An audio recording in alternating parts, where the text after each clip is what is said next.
was 1945. The war was over.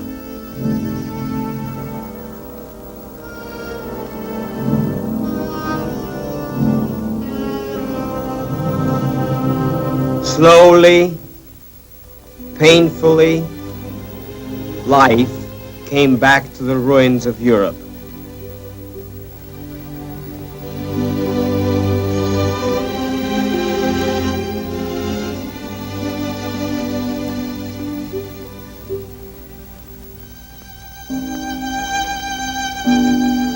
The war was over, but there was no peace. Despair crouched over the continent.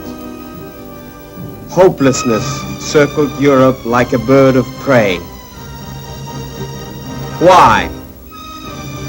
What were the forces? What were the issues in a war that turned nations into rubble heaps and populations into beggars?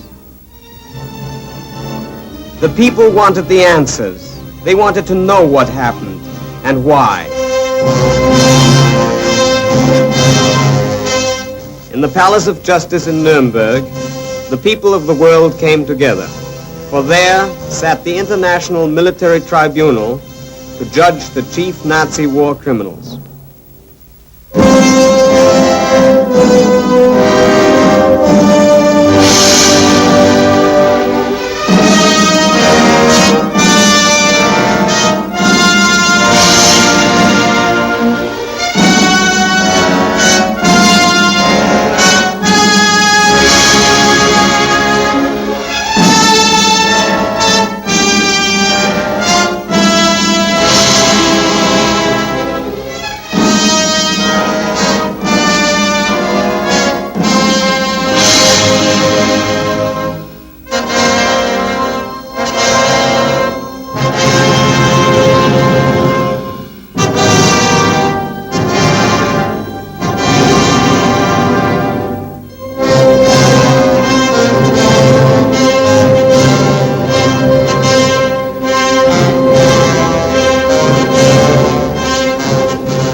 Justice Robert H. Jackson, the chief American prosecutor, makes the opening statement for the prosecution. The privilege of opening the first trial in history.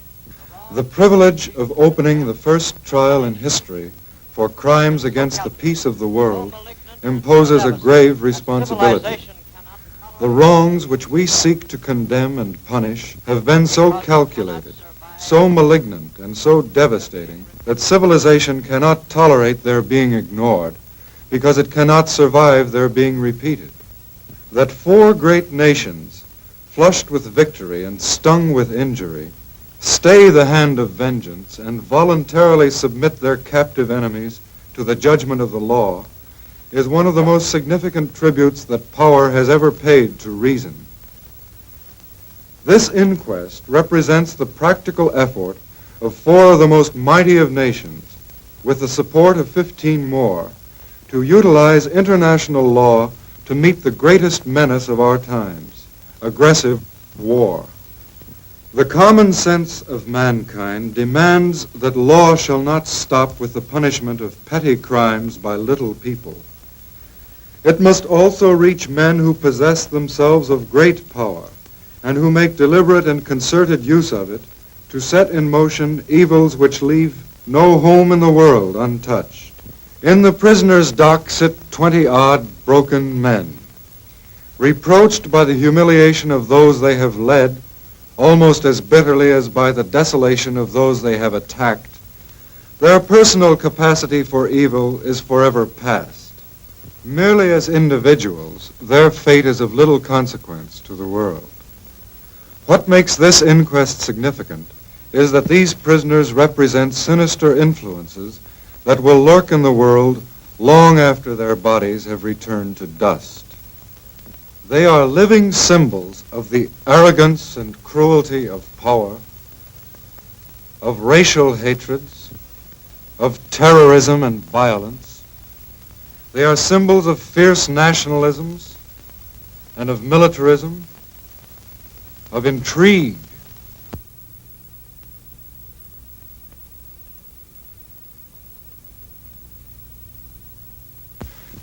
war-making, which have embroiled Europe generation after generation, crushing its manhood, destroying its homes, and impoverishing its life. They have so identified themselves with the philosophies they conceived and with the forces they directed that any tenderness to them is a victory and an encouragement to all the evils which are attached to their names. What these men stand for, we will patiently and temperately disclose. We will give you undeniable proof of incredible events. The catalogue of crimes will omit nothing. It may be that these men of troubled conscience do not regard a trial as a favor, but they do have a fair opportunity to defend themselves, a favor which they rarely extended to their fellow countrymen.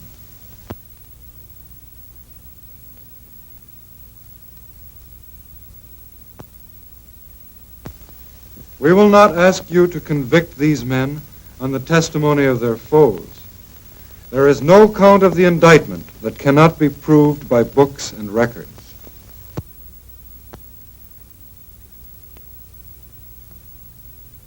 And we will show you the defendants' own films. You will see their own conduct and hear their own voices as they reenact for you from the screen some of the events in the course of the conspiracy. The acts of the defendants have bathed the world in blood.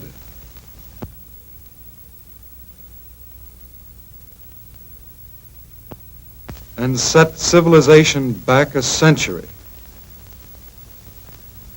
They have subjected their European neighbors to every spoliation and deprivation. They have brought the German people to the lowest ebb of wretchedness.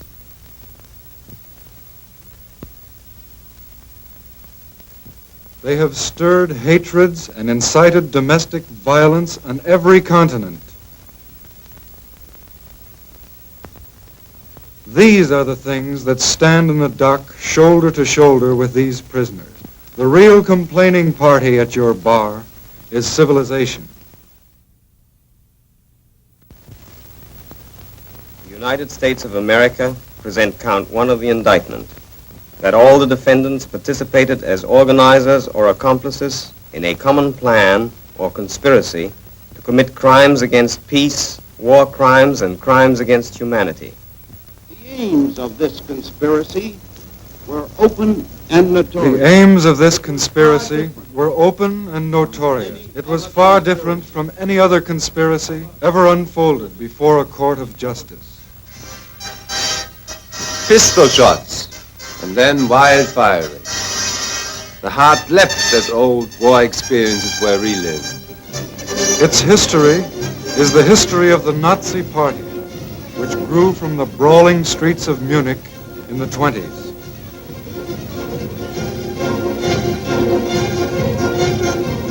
And from the beginning, Adolf Hitler and his followers were committed to the use of any means, whether or not they were legal or honorable. Their aim was the highest degree of control over the German community. Their intentions were blatantly put forth in Mein Kampf and the party program.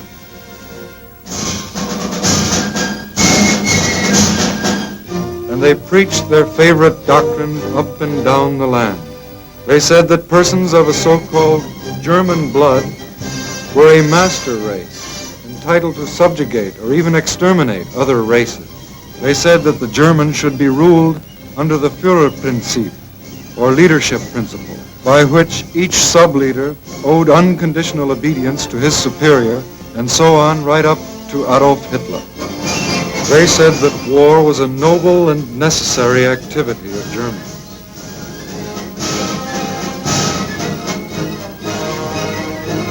And they said that the Nazi Party alone had the right to rule Germany and the right to destroy the party's enemies.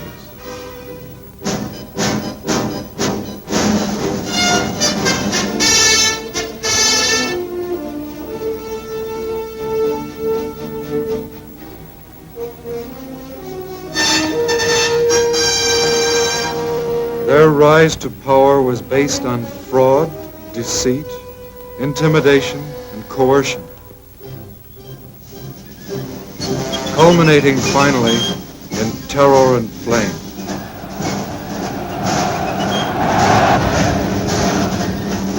Into that flame went the democratic constitution of the Weimar Republic and the freedom of the German people. For the fires set by the Nazis extended to the very Reichstag.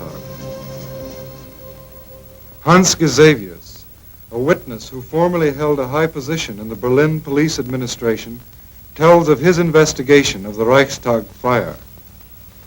Um es kurz zu sagen, zunächst den Tatbestand zu geben, haben wir festgestellt. To speak briefly and to state the facts. First of all, we ascertained that quite generally, Hitler had stated the wish for a large-scale propaganda campaign. Goebbels took on the job of making the necessary proposals, and it was Goebbels who first thought of setting the Reichstag on fire. A group of 10 reliable SA men was made ready, and now Goering was informed about every detail of the plan. It was expected from Goering, and he gave his assurances that he would do so, that the police would be instructed, while still suffering from shock, to take up a false trail. Using the Reichstag fire as a pretext for seizing power, the Nazi conspirators lost no time in tearing Germany away from a policy of peace.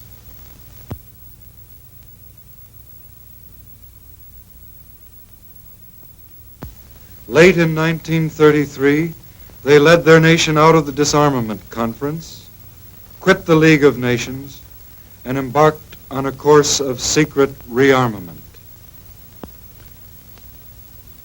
By 1934, the new armaments program designed by defendants Goering, Schacht, and Funk was going full blast.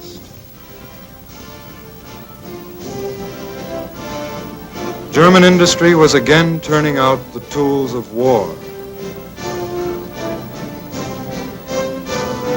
The Krupp plants hummed, and 1 year later, Goering could announce, From the strong foundation of the National Socialist ideology, today rises once again the German armed forces.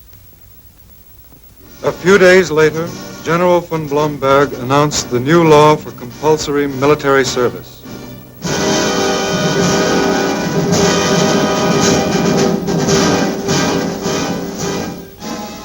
The law was signed by defendants Goering, Hess, Frank, Frick, Schacht, and von Neurath.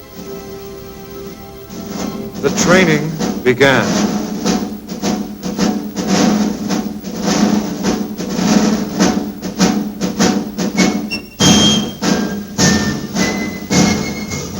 Finally, in spring of 1936, the Nazis sent their new troops marching into the Rhineland.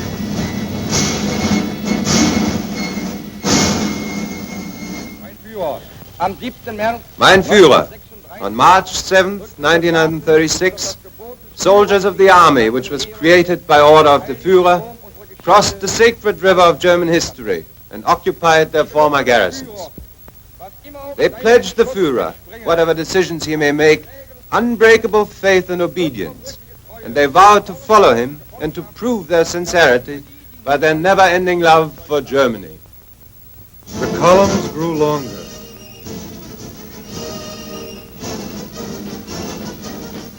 The sound of boots grew louder on the streets of Nuremberg. But Hitler said, The German people is not a people which welcomes a war today, tomorrow, or the day after tomorrow. That is not in the character of the German. He is by nature not only peaceful and peace-loving, but above all conciliatory. He wants to work. In our country are millions of peasants. They want to till their fields, they want to bring in their harvest.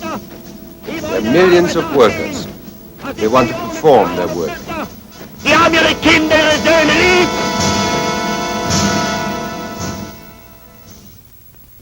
But the Nazi conspirators, in the name of Lebensraum, continued to plot new aggressions against peace.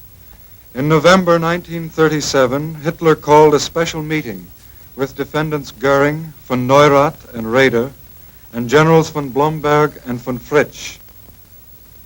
The meeting was secret, but Lieutenant Colonel Hossbach, Hitler's personal adjutant, faithfully recorded Hitler's words. The German question can be solved only by way of force. For the improvement of our military political position, it must be our first aim, in every case of entanglement by war, to conquer Czechoslovakia and Austria simultaneously. The annexation of the two states to Germany, militarily and politically, would constitute a considerable relief. This meeting set the stage for Nazi expansion, and Act I came only 3 months later at Berchtesgaden, where Defendant von Papen finally engineered a meeting between Schuschnigg, the Austrian Chancellor, and Hitler and Defendants Keitel and von Ribbentrop. Guido Schmidt, who was Austrian foreign minister at the time, also attended the meeting, and now he takes the witness stand. Did Hitler demand that Seyss-Inquart be made Minister of Security? That was one of the demands on their program. Were there also demands made with regard to currency exchange and customs? There were demands of an economic nature of every kind. Hitler told you that you had until February 15th to accept his terms, didn't he?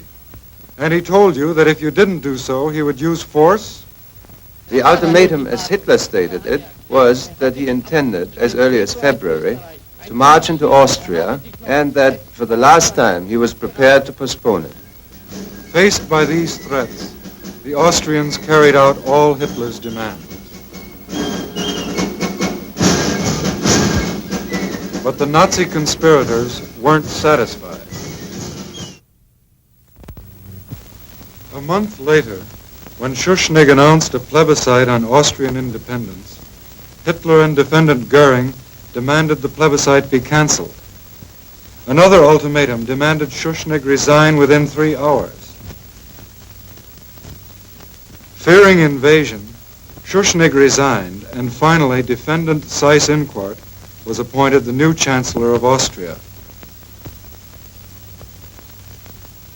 That same day, Goering in Berlin called Kepler of the German embassy in Vienna. The conversation was transcribed. Kepler spoke first. Well, we represent the government now. Yes, that's it. You're the government. Listen carefully. The following telegram should be sent here from Seyss-Inquart. Take the notes. The Provisional Austrian Government sends to the German government the urgent request to support it in its task to help prevent bloodshed. For this purpose, it asks the German government to send German troops as soon as possible. Well, SA and SS are marching through the streets. Everything has collapsed with the professional groups. Seyss-Inquart is the only one who still has power in Austria. Yes. Then our troops will cross the border today.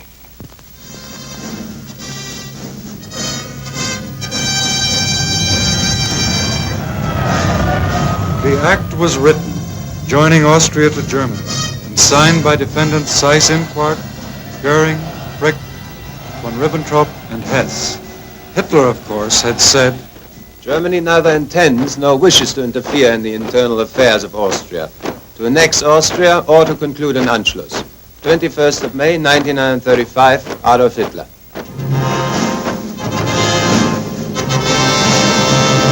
The curtain fell on Act I, but already the Nazi conspirators prepared for Act II, with this 1938 memorandum from Hitler to his high command.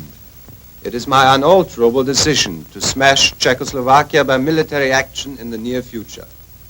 It is the job of the political leaders to bring about the politically and militarily suitable moment. Konrad Henlein was designated political leader. The plan was labeled Operation Green, and Defendant Jodl issued another memorandum reading, Operation Green will be set in motion by means of an incident in Czechoslovakia, which will give Germany provocation for military intervention. The fixing of the exact time for this incident is of the utmost importance. A few months later, Germany signed the Munich Pact with England, France, and Italy. This pact involved the transfer of the Sudetenland to Germany. The conspirators called it their last territorial demand.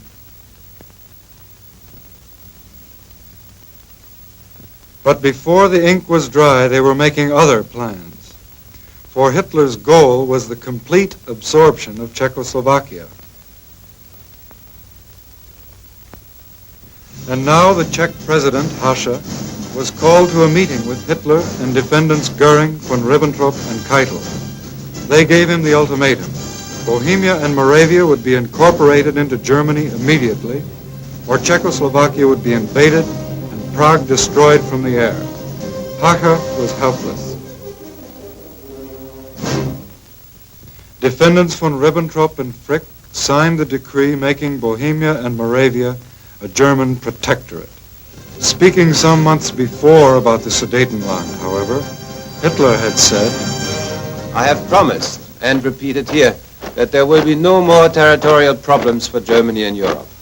I will be no longer interested in the Czech state, and I will guarantee it. 26 September 1938, Adolf Hitler.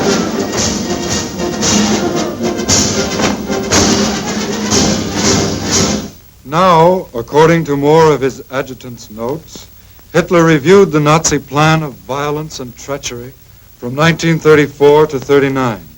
The notes read, First, rearmament. In 1935, the introduction of compulsory military service. After that, militarization of the Rhineland. 1 year later, Austria came. It brought about a considerable reinforcement of the Reich. The next step was Bohemia and Moravia. Then followed the erection of the protectorate, and with that, the basis for action against Poland was laid. Basically, I did not organize the armed forces in order not to strike. The decision to strike was always in me. In the name of the United Kingdom of Great Britain and Northern Ireland, Sir Hartley Shawcross presents Count 2, Crimes Against Peace, charging that all the defendants participated in the planning and waging of wars of aggression, wars in violation of international treaties, agreements, and assurances. The first step was the Rhineland, and the next step was Austria. the Rhineland is occupied, Austria and Czechoslovakia are seized by Germany, and now the Nazi conspirators turn to the next problem, the conquest of Poland. Again, an adjutant, Lieutenant Colonel Schmundt, transcribed Hitler's words. The solution of the problem demands courage. It is impossible without invasion of foreign states or attacks on foreign property. There's therefore no question of sparing Poland, and we are left with the decision to attack Poland at the first suitable opportunity. We cannot expect a repetition of the Czech affair. There will be war. Meanwhile, according to their well-established practice, the conspirators stirred up the Danzig issue to furnish frontier incidents which could justify an attack on Poland.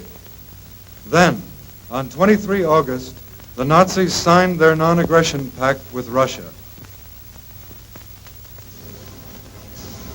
Then Hitler told his high command, Now Poland is in the position in which I want her. I'm only afraid that at the last moment some Schweinehund will make a proposal for mediation. appeals were made, twice by the Pope and by President Roosevelt.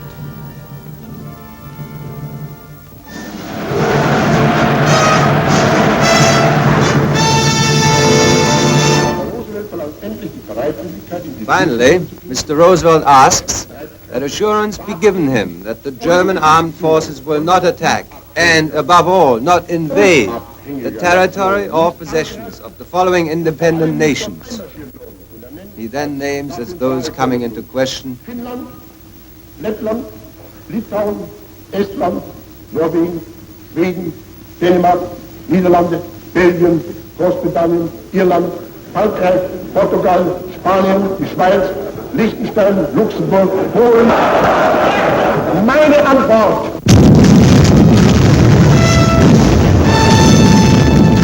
On 1 September 1939, the Nazis sent the Wehrmacht smashing into Poland and into a new world war.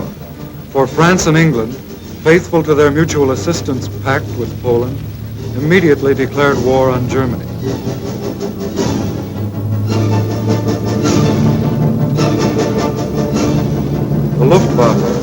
opened mass attacks on Polish towns and cities.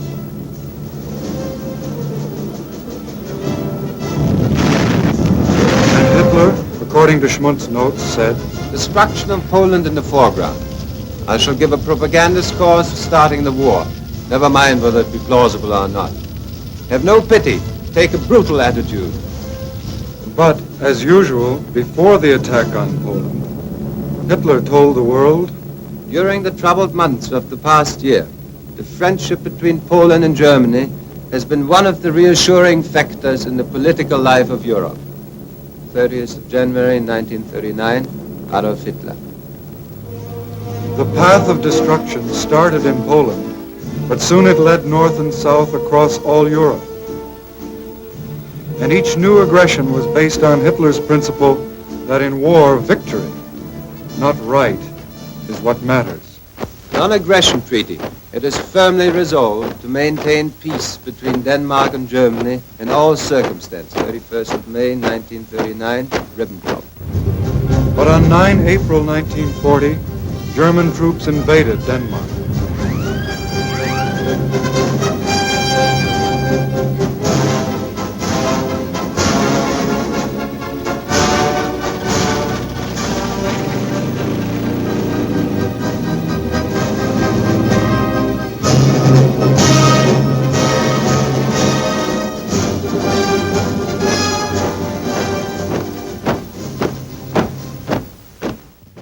The German Reich government is determined, in view of the friendly relations which exist between Norway and Germany, under no circumstances to prejudice the inviolability and integrity of the Norwegian state. 2nd of September 1939, Deutsches Reich. But on 9 April 1940, German troops invaded Norway.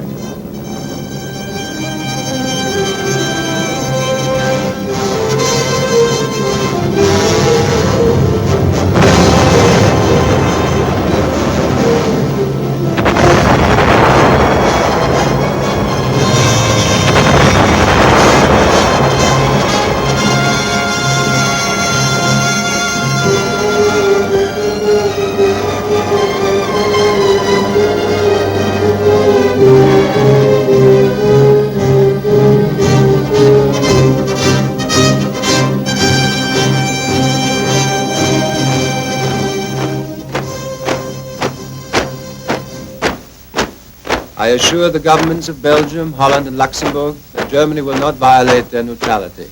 6th of October 1939, Adolf Hitler. But on May 10th, 1940, German troops invaded Belgium, Holland, and Luxembourg.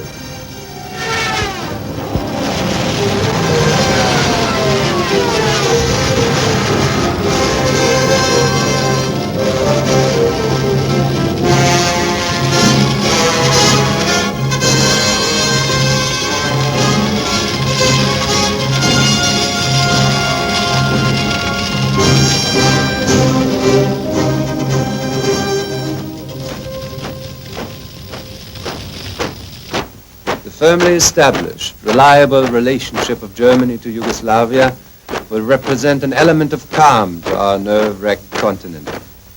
This peace is the goal of all who are disposed to perform really constructive work. 1st of June 1939, Adolf Hitler.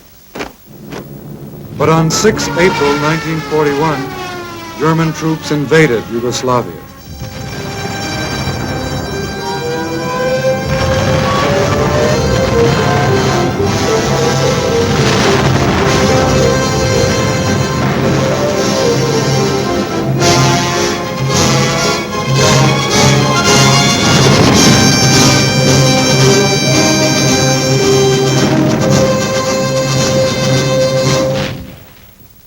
These criminal methods of the Nazi conspirators brought them early success, and by 1941, they had most of Europe under their heel.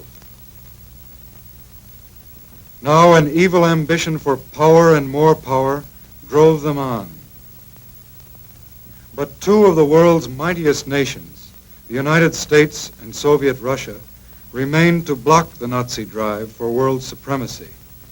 They had to be dealt with firmly, immediately. And now Germany asked for cooperation from her full partner in aggression to the east and from her junior partner to the south. In Berlin, they drew up the Axis Pact, the blueprint of the new order, and parceled out the continents of the world for Axis domination.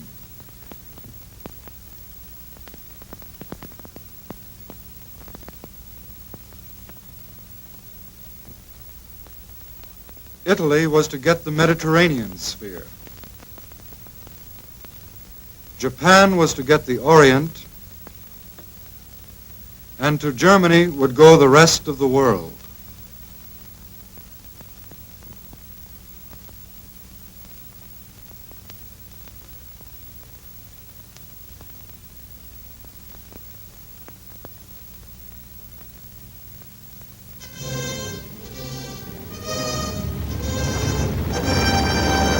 In June 1941, in violation of their non-aggression pact, the Nazis sent the Wehrmacht deep into Soviet territory, according to military plans long made.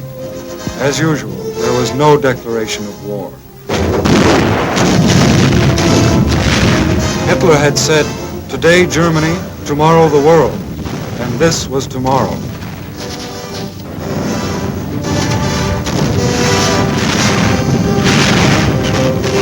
Land warfare in the east, air warfare in the west. For now, Defendant Goering's Luftwaffe was hurled with full force against the people and cities of Britain. Hitler, after all, had told the Reichstag, "I will blot out their cities."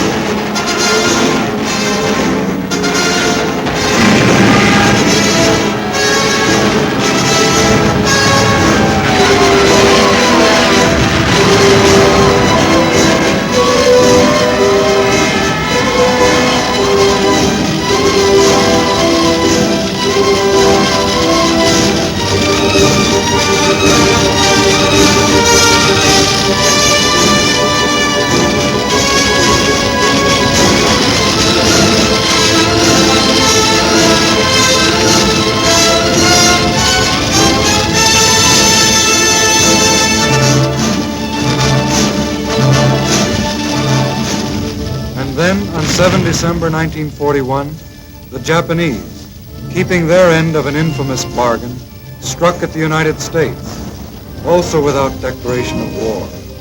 Japanese bombs rained on Pearl Harbor, spreading war finally to the Pacific.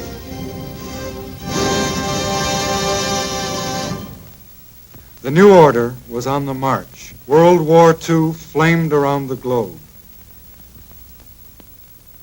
In the name of the Union of Soviet Socialist Republics, General Rudenko presents counts 3 and 4, charging that all the defendants committed war crimes in Germany and in all those countries occupied by Germany. Убийство военнопленных, истребление мирного населения, ограбление... The Nazi conspirators committed crimes against enemy armies, against prisoners of war, against the civilians of occupied lands. They believed in the barbaric doctrine of total war and considered themselves freed from the restraints of international law or the established customs of war. Their ruthless policies were ordered in directives like this one from General Reinecke of the Wehrmacht High Command. The Bolshevist soldier has lost all claim to treatment as an honorable opponent. Active or passive resistance must be broken immediately by force of arms. Prisoners of war attempting to escape are to be fired on without previous challenge. No warning shot must be fired. More proof of this savage Nazi policy comes from the affidavit of Kurt Lindau, former Gestapo officer. There existed in the prisoner of war camps on the Eastern Front small screening teams headed by lower-ranking members of the Gestapo. It was the duty of these teams to segregate the prisoners of war who were candidates for execution according to the orders that had been given, and to report them to the office of the Gestapo.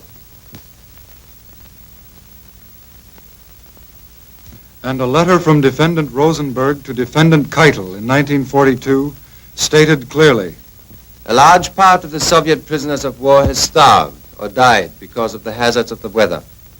In many cases, prisoners of war could no longer keep up on the march because of hunger and exhaustion. In numerous camps, no shelter for the prisoners was provided at all. Even tools were not made available to dig holes or caves.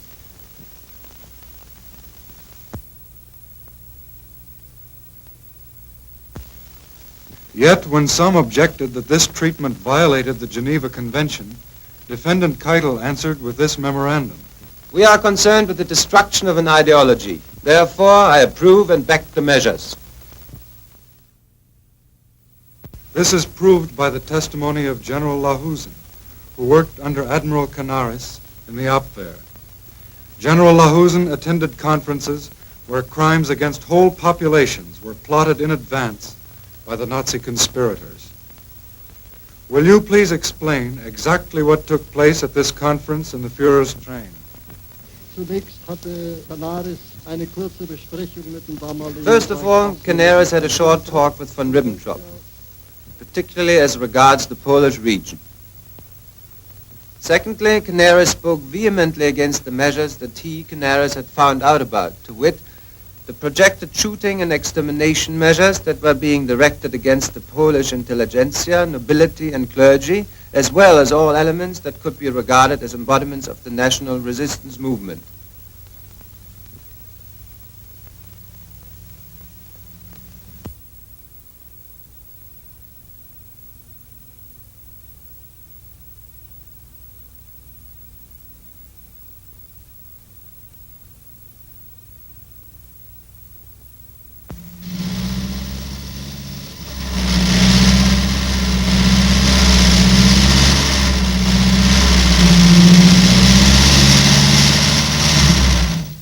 Canaris said at the time, more or less verbatim, that the world will at some time make the armed forces under whose eyes these events have occurred also responsible for these events.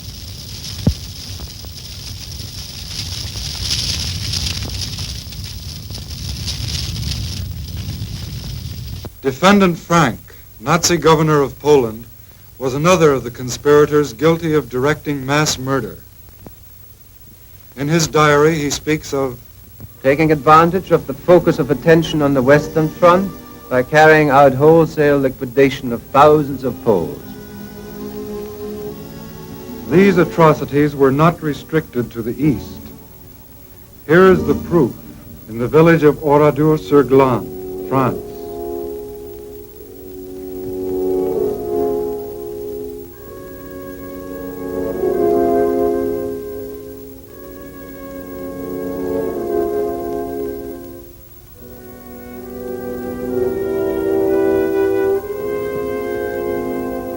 Here is the proof in the town of Band, Belgium.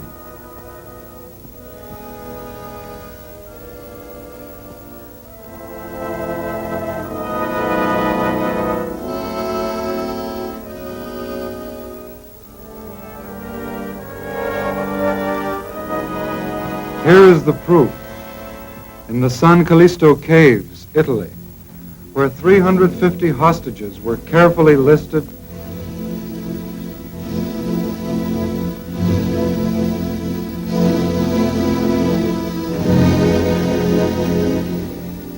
and systematically murdered.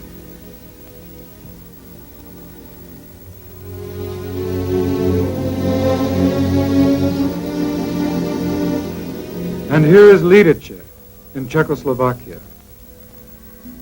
In blind retaliation for the assassination of SS man Heydrich, the Nazis murdered all Lidice's men and sent their women and children into slavery in Germany.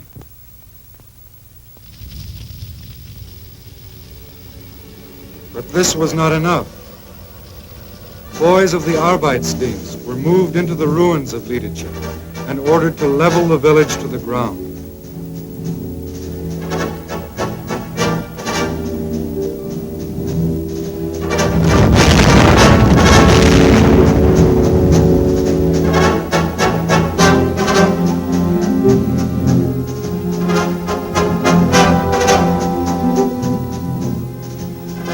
Lidice was to be the Nazis' example to all occupied peoples.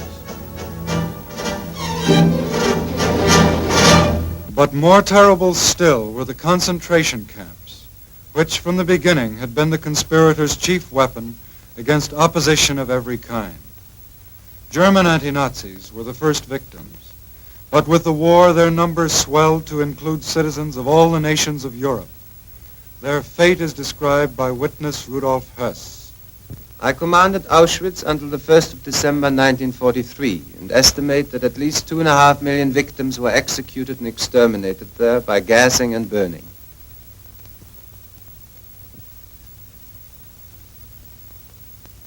At least another 500,000 succumbed to starvation and disease, making a total dead of about 3 million. Included among the executed and burned were approximately 20,000 Russian prisoners of war who were delivered at Auschwitz in Wehrmacht transports.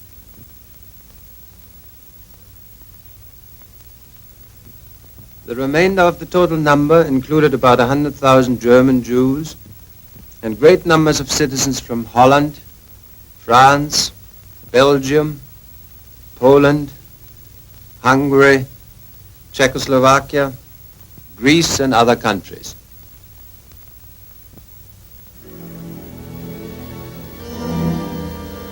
Medical experiments, too, were standard procedure at many concentration camps. These included lowering the body temperature to 28 degrees centigrade, high-altitude tests in pressure chambers, experiments with poisoned bullets and contagious diseases, and even sterilization experiments. This was genocide, the premeditated destruction of entire peoples. Genocide, the direct result of the Nazis' claim that they had the right to destroy the party's opposition. Tomorrow the world, dead or alive.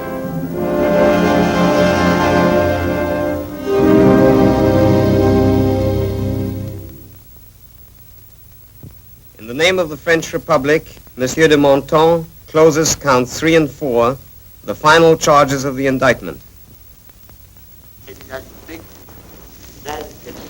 All the defendants committed crimes against humanity, including the murder and persecution of all people opposed to the Nazi Party, and the enslavement, exploitation, and deportation of civilian populations. The slave labor policy was the responsibility of defendant Sauckel, who admitted in 1944, out of the 5 million workers who arrived in Germany, not even 200,000 came voluntarily. Forced labor often meant brutal and degrading treatment, for Sauckel himself suggested. All the men must be fed, sheltered, and treated in such a way as to exploit them to the highest possible extent at the lowest possible expenditure. And defendant Bormann added, the Slavs are to work for us. Insofar as we do not need them, they may die. Slavery was only one aspect of Nazi exploitation. Defendant Goering, in a talk with German occupation authorities in 1942, discussed another, plunder. God knows you are not sent out to work for the welfare of the people in your charge, but to get the utmost out of them so that the German people can live. This everlasting concern about foreign people must cease now, once and forever. I have here before me reports on what you are expected to deliver. It makes no difference to me in this case if you say that your people will starve.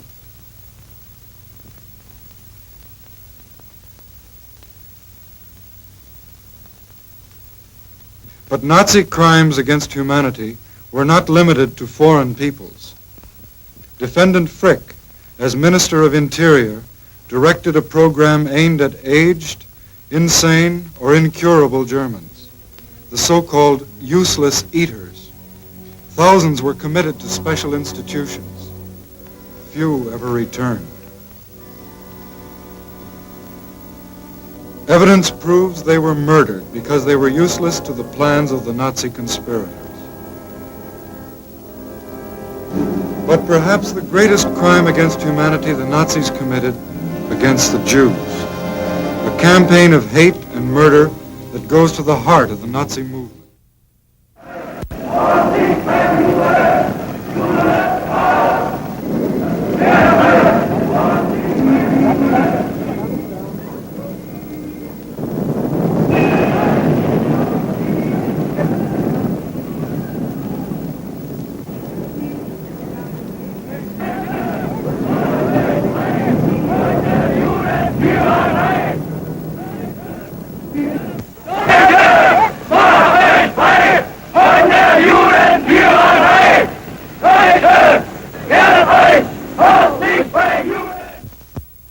Reichsbürger ist nur der Staatsangehörige Deutschen oder artverwandten. German citizens are only those of German or related blood, willing to serve the German Reich and people. Marriages between Jews and citizens of German or related blood are prohibited.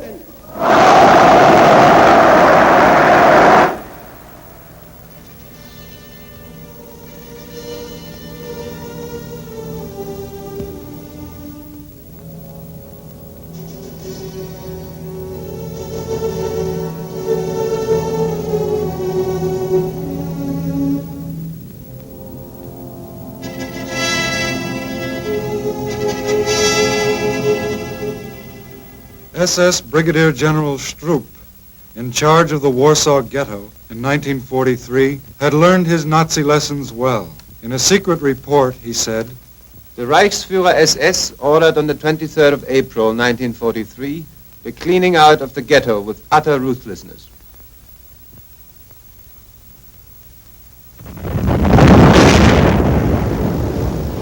I therefore decided to destroy and burn down the entire ghetto. Jews frequently left their hideouts, but occasionally remained in the burning buildings and jumped out of the windows only when the heat became unbearable.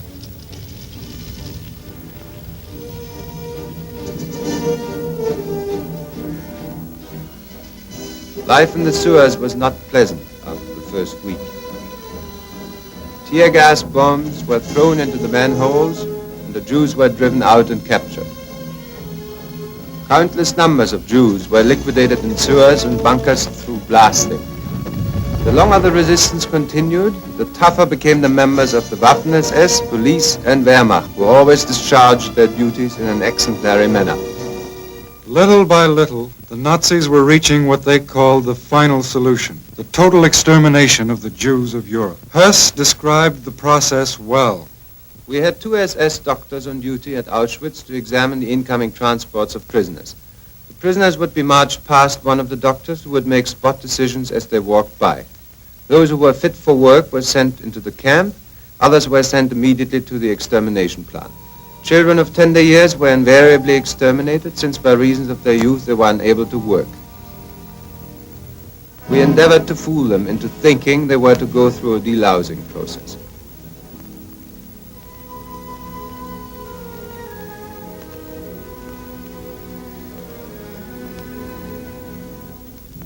It took from 3 to 15 minutes to kill the people in the death chamber, depending upon climatic conditions.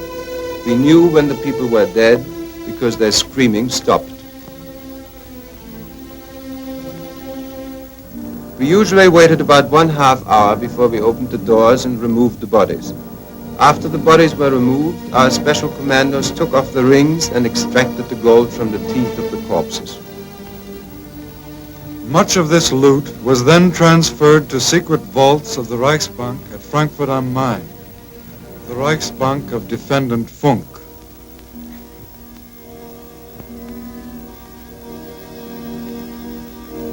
Labor Chief Robert Lai knew that 6 million Jews died in the Nazis' final solution.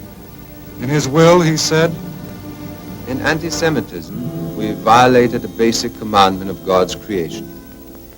It is hard to admit mistakes, but the whole existence of our people is in question. We must have the courage to rid ourselves of anti-Semitism. God has taught me that in my cell in Nuremberg.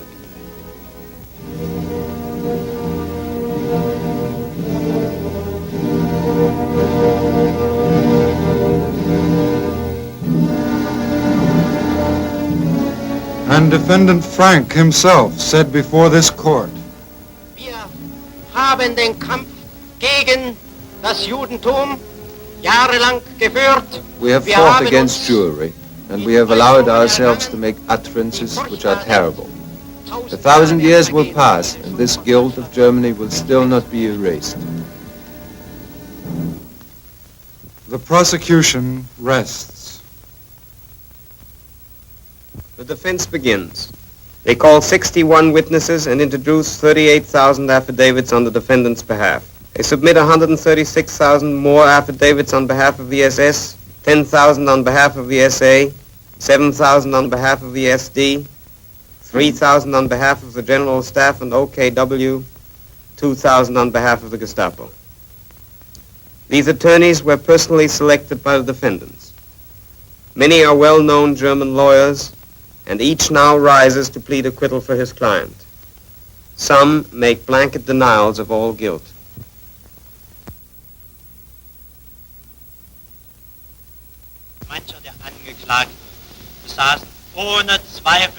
Some of the defendants had, without doubt, a great influence in those spheres which did not interest Hitler.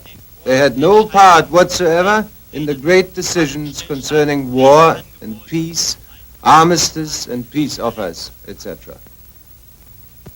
Other attorneys lead their clients through a carefully prepared defense. Here, Streicher is examined. Fahren nun fort. Die Anklagebehörde stellt weiter I now damit ab, continue. es hätten die Himmler It has also been stated by the prosecution that Himmler and Kaltenbrunner would have had no one to carry out their orders to kill if you hadn't made that propaganda and if you hadn't conducted the education of the German people in that sense.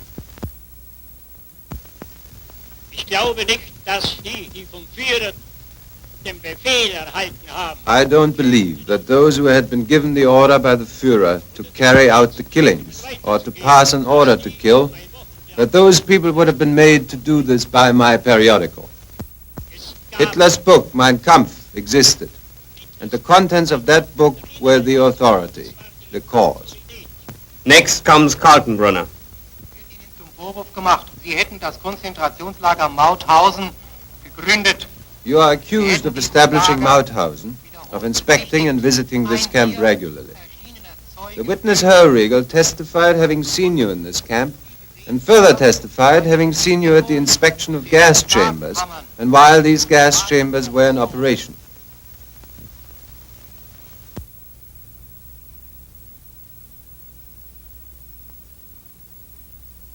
Diese Bekundungen sind falsch. The testimony is wrong. Every concentration camp in the Reich, of which I know anything, was established by Himmler, through Paul. Later, the prosecution is allowed to cross-examine the defendants. Rosenberg is questioned.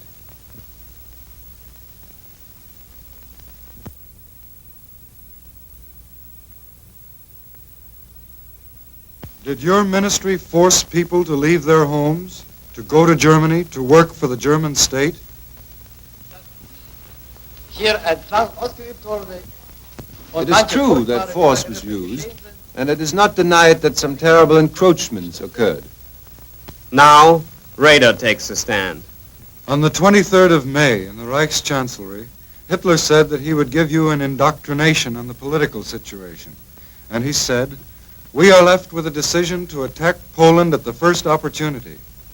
Did you still think that he had no aggressive intentions? Ich habe noch viel länger geglaubt. Genau wie Herr Generaloberst Jodl I believed that for a long time. Just as General Jodl said, after Hitler had solved the Czech problem purely politically, it was to be hoped he would also be able to solve the Polish question without bloodshed. I believed that until the last moment, until the 22nd of August. Keitel is cross-examined. Yesterday, your counsel showed you this order, dated 16 September 1941. It said that it is necessary to take immediate, cruel measures, and that human life in the East is absolutely worthless. You remember the basic idea of the order, that human life costs absolutely nothing? Please answer the question. You signed this order with this statement? Ja. Do you remember any other reason for such great mortality among Soviet prisoners of war? Ich wusste von diesen Gründen des I didn't know the Massensterbens reasons nichts. for this mass Sie sind murder, auch vollkommen but they seem to be completely wrong. That I do know. Now, von Ribbentrop. Are you telling the tribunal on your oath that you knew nothing about the effect of military pressure on Austria?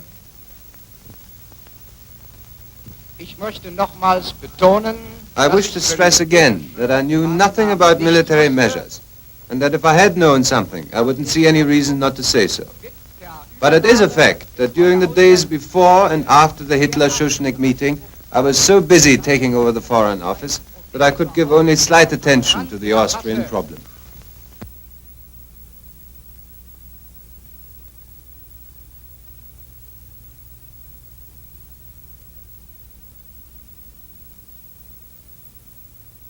Then Goering is cross-examined. At the end of the meeting, you used the following words, didn't you?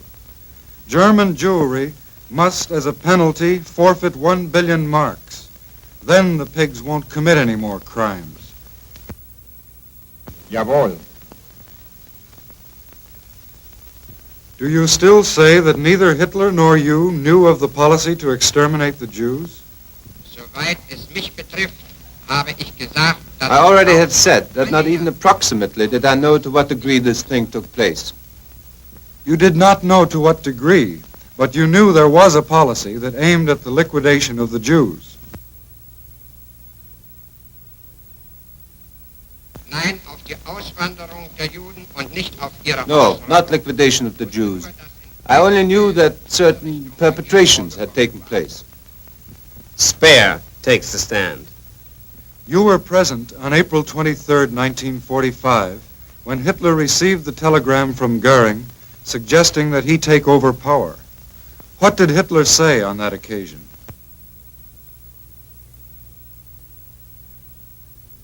Hitler war außerordentlich erregt über den Inhalt dieses Telegrammes. Hitler was most excited about the contents of the telegram, and he expressed himself in a very clear manner about Goering. He said that he knew for some time that Goering had failed, that he was corrupt, that he was a drug addict. It was typical of Hitler's attitude toward the entire problem, however, that he followed this statement up by saying, but he can nevertheless negotiate the capitulation. He stated in an offhand manner, it doesn't really matter who does it. His disregard for the German nation was expressed in the way he said this. After months of examination and cross-examination, several defendants make final statements to the tribunal. Frank is first. Ich selbst möchte aber hier ganz aus der Tiefe meines Empfindens I myself, speaking from the very depth of my sentiments and from the experience of 5 months of this trial, want to say this. Now that I have gained the last insight into all that which has been committed in the way of dreadful atrocities, I feel a terrible guilt within me. Funk declares. Als mir nun diese Terror- und Gewaltmaßnahmen gegen die Juden When these measures of terror and violence against Jews were put up to me, I suffered a nervous breakdown, because at the moment it came to my mind with full clearness that from here on the catastrophe took its course all the way up to the terrible and atrocious things about which we have heard, and about which I knew only in part at the time of my imprisonment.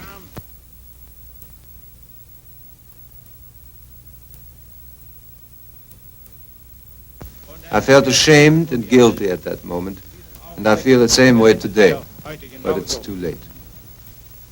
Now Schirach speaks. It is my guilt that I educated German youth for a man who committed murders millionfold. Schacht is next. Denn hat alles, was vorher dem deutschen Volke und damit auch mir versprochen hatte. Everything he promised to the German people and thereby to himself, he did not afterwards keep. He promised equal rights for all citizens, and without regard to their capabilities, his adherents got privileges before all other citizens. He promised to fight against political lies, and together with his minister Goebbels and by himself, he never did anything but disseminate political lies and political fraud. He released criminals and put them into his service. He did everything in a way of not keeping his promises. He deceived the world, Germany, and me. Speer once more. The tremendous danger contained in this totalitarian system only became really clear the moment we were approaching the end. Everything that has happened during this trial, everything you have seen in the way of orders which were carried out without any hesitation, did after all turn out to be mistaken. That is why this trial must contribute to the prevention of such distorted wars in the future, and to the establishment of principles for human cooperation.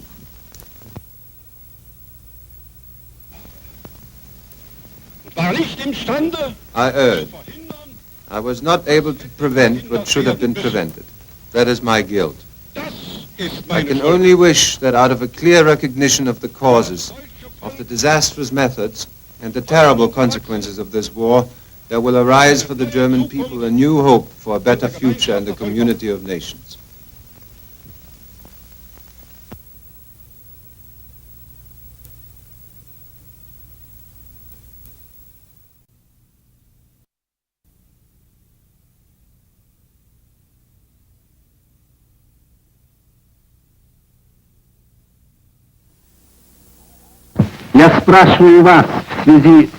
I ask you, in connection with this resolution, you, Keitel, who held the rank of Field Marshal and who repeatedly in this courtroom called yourself a soldier, did you, in September 1941, by this bloodthirsty resolution, sanction the slaughter of thousands of unarmed soldiers taken prisoner by your armies?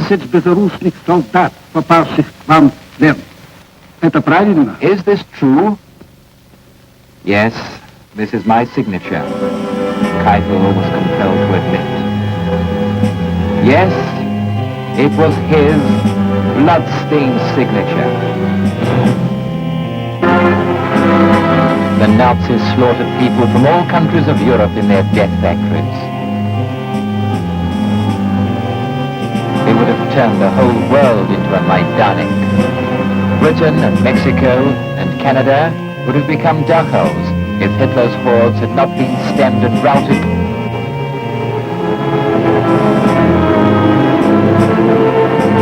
Let the nations of the world remember this. Murder was a profession and an industry with the Nazis. They even turned death into a commercial enterprise. They did not leave even the corpses of their victims in peace, but cold-bloodedly turned them to account. They cut their hair from their scalps and sent it to Germany to be made into mattresses. See the Saxon bales filling these warehouses? How many women must have been slaughtered and scalped to fill them?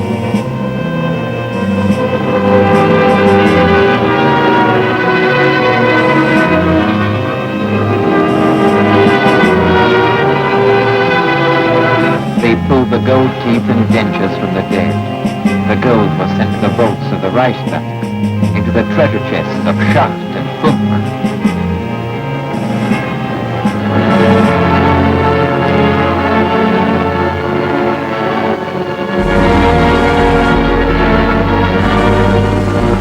Here are some of these dentures.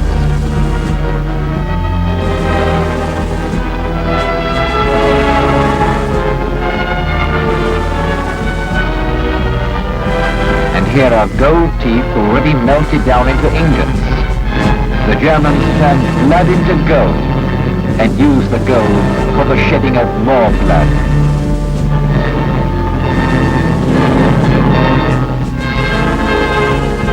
Here are rings taken from the fingers of the massacred. The Germans had a factory in Danzig where they extracted soap from dead bodies. This is the factory. The raw material. The soap made from human beings. This ghastly and damning evidence was presented by Soviet prosecutor Smirnov.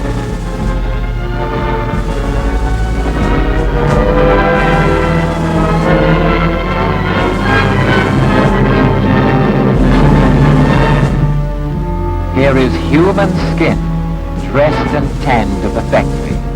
From it the Germans made gloves, ladies' bags, and briefcases. What manner of creatures are they then, these bipeds in the prisoner's dock? Is there any punishment commensurable to their crimes? No, no punishment is fit enough for them. In their final speeches, the prosecutors demanded stern retribution. The American prosecutor said, if these men are to be declared innocent, then there was no war, no massacres, and no crimes. The British prosecutor said, they slaughtered 12 million people. For such a crime, they might with every justice have been executed without trial or investigation. The French prosecutor said, when messieurs the judges retire to consider their verdict, they must in their silent deliberations hearken to the blood of the innocent crying for retribution. The Soviet prosecutor said, I appeal to the court to pronounce on all the accused without exception the supreme penalty, death. Such a verdict will be hailed with satisfaction by all progressive mankind. All the speeches have been made. All the witnesses have been heard. All the pros and cons have been argued. The judges retire to consider their verdict.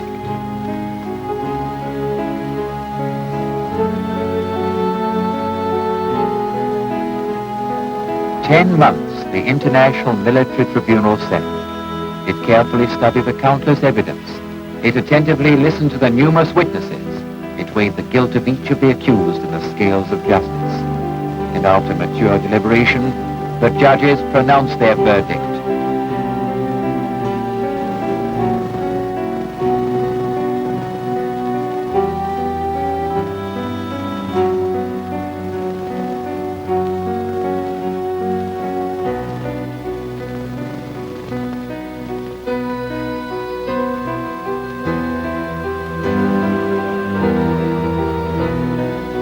Fascism stands exposed and convicted. The fascist aggressors are condemned as malignant foes of humanity, peace and progress. Such is the verdict of history. Such is the fate that awaits all that take up the sword against the peace and tranquility of mankind.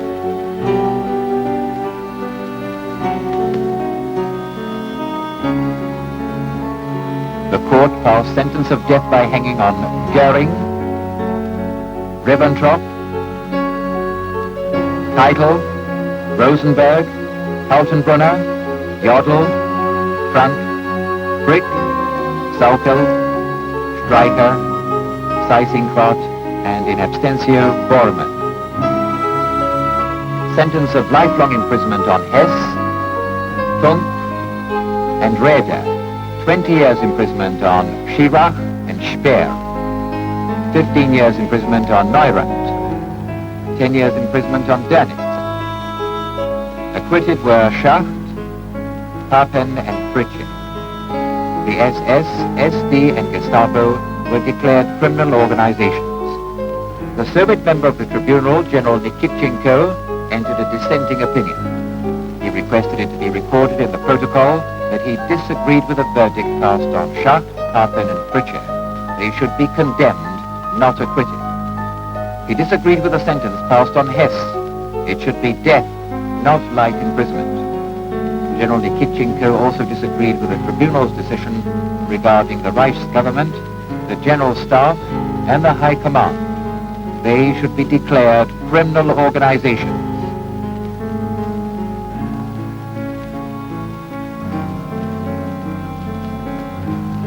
This opinion of the Soviet representative was shared by progressive men and women the world over. So ended the labors of the Tribunal of the Nations, the Tribunal of History. The sword of justice descended on the heads of the warmongers.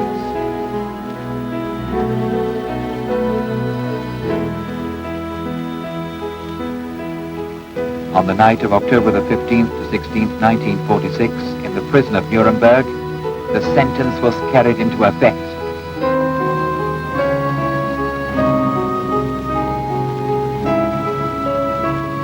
This act was drawn up by the representatives of the Four-Power Commission and the medical experts who witnessed the execution. It was signed by the representatives of America, the United Kingdom, the USSR, and France.